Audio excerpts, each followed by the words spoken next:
उधर रूस ने एक बार फिर नेटो को सीधी चेतावनी दी है। रूस ने बैरेंट सी पर उड़ाए Tu-160 न्यूक्लियर मिसाइल बॉम्बर। बैरेंट सी पर रूस के 2 Tu-160 न्यूक्लियर बॉम्बर्स ने उड़ान भरी।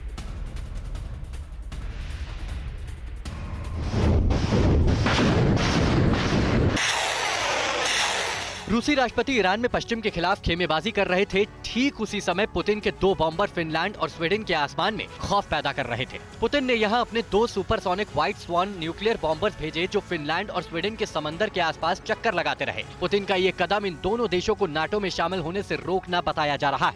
रूस के ये Tu-160 न्यूक्लियर मिसाइल बॉम्बर उत्तर नॉर्वे के बैरेंट सी में चक्कर काटते रहे। हालांकि अभी फिनलैंड और स्वीडन ने इस पर कोई जवाबी कार्रवाई नहीं की है। फिनलैंड और स्वीडन को रूस की ये भपकी पहली बार नहीं मिली है। अब तक न्यूट्रल रहने वाले इन दोनों मुल्कों ने जैसे ही नाटो में शामिल होने का ऐलान किया है, तब से रूस इन्हें दबाव में लेने की कोशिश कर रहा है। हैरानी इस बात की है कि खुद पुतिन एक मौके पर यह कह चुके हैं कि रूस को इस बात से कोई फर्क नहीं पड़ता कि स्वीडन और फिनलैंड किस ब्लॉक में शामिल होते हैं। लेकिन रूस ने न्यूक्लियर वॉरहेड को लॉन्च करने वाले इन बॉम्बर विमान की ताकत दिखाकर फिनलैंड स्वीडन को फिर से धमकाने की कोशिश की है।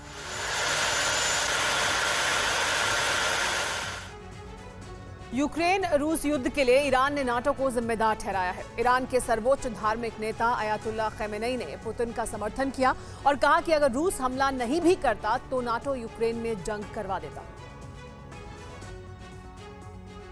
ईरान के सर्वोच्च नेता आयतुल्ला अली खमेनेई ने कहा कि यूक्रेन में जो कुछ भी हो रहा है उसके लिए रूस नहीं बल्कि नाटो जिम्मेदार है। नाटो ने ही यूक्रेन में जंग की शुरुआत की। खमेनेई ने नाटो को खतरनाक प्राणी बताया और कहा कि इसी ने यह किया है। खमेनेई ने कहा कि ईरान इस हिंसक जंग का समर्थन नहीं करता। उन्होंने पुतिन का खुला समर्थन करते हुए कहा कि जहां तक बात यूक्रेन की है तो आपने पहल नहीं की बल्कि दूसरे पक्ष ने इसकी शुरुआत की और जंग शुरू हुई। खमेनेई ने यहां तक कह दिया कि अगर नाटो को यूक्रेन में ही नहीं रोका गया तो वो क्रीमिया का बहाना बनाकर जंग का एक नया फ्रंट खोलने की कोशिश करेगा। ईरानी मीडिया के हवाले से बताया गया कि रूसी राष्ट्रपति व्लादिमीर पुतिन ने कहा कि यूक्रेन की जंग में आम लोगों की मौत बड़ी त्रासदी है, लेकिन रूस की जो भी प्रतिक्रिया है उसके लिए पश्चिम देश जिम्मेदार हैं। रूसी राष्ट्रपति ने यह भी दावा किया कि कुछ पश्चिमी देश यूक्रेन के नाटो में शामिल होने के खिलाफ थे, लेकिन अमेरिका के दबाव की वजह से उन्हें समर्थन करना पड़ा। इस मौके पर खमेनेई ने कहा कि रूस और ईरान के बीच सहयोग से इलाके में स्थिरता आई है और सुरक्षा बढ़ी है।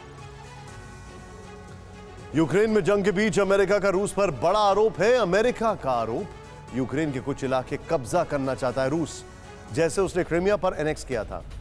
यूक्रेन के खेरसोन, लुहांस्क और डोनेस्क पर रूस की नजर। जॉन कर्बी ने बकायदा प्रेस कॉन्फ्रेंस करके यह जानकारी दी।